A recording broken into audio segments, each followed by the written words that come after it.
ones when one never baked on holiday.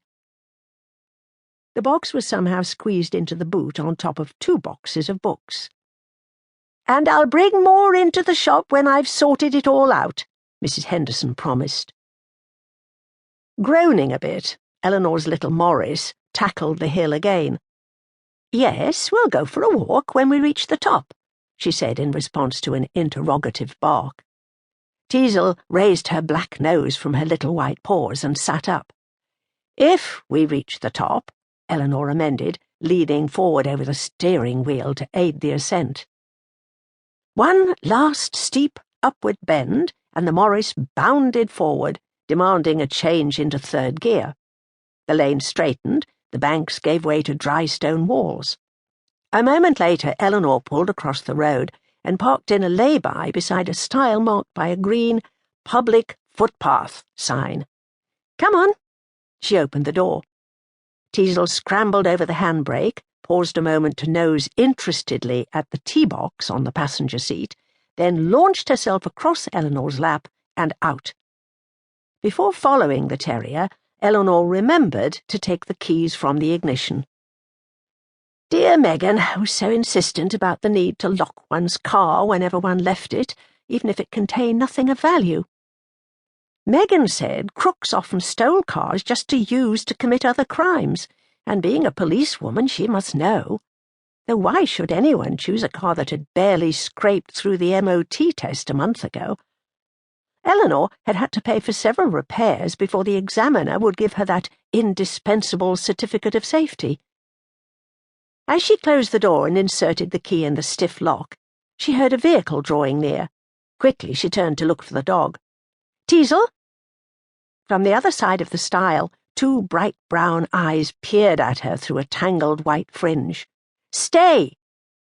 The car that approached was one of the few that she recognized, black and white with a blue light on the roof and "Police" blazoned across the door. Panda cars, people called them these days. She waved a greeting to the driver. Constable Leacock slowed down. "Everything all right, Mrs. Trewynn?"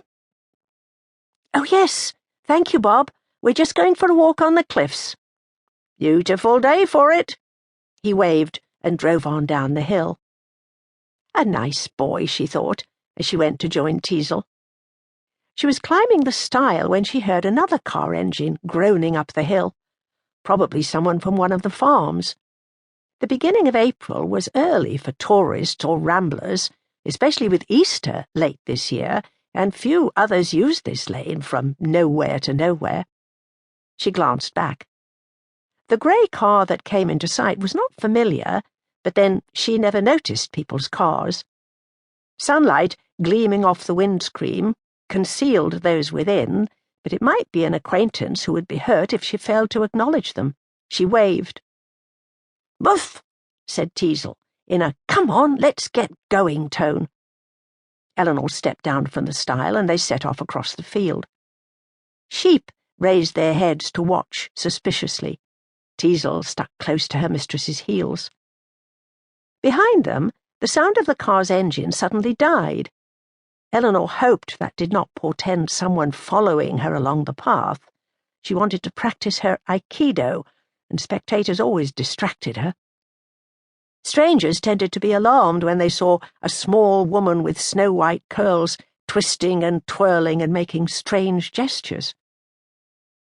Peter had insisted that she learn to defend herself if she chose to accompany him to the more perilous parts of the earth. Aikido, a then recent development of the martial arts, appealed to both of them with its philosophy of deflecting aggression without harming the aggressor. Now she was safe home in England. She'd never need to use it, but the exercise improved her health, and the mental discipline brought tranquility. Nothing could be more tranquil than the present scene. In the quiet, a meadowlark trilled, invisible in the pale blue vault overhead. Then a car door slammed. A few moments later the engine started up again, and Eleanor breathed a sigh of relief. On the far side of the field she climbed another stile, while Teasel wriggled underneath. Here they joined the footpath that led around the entire coast of Cornwall and Devon.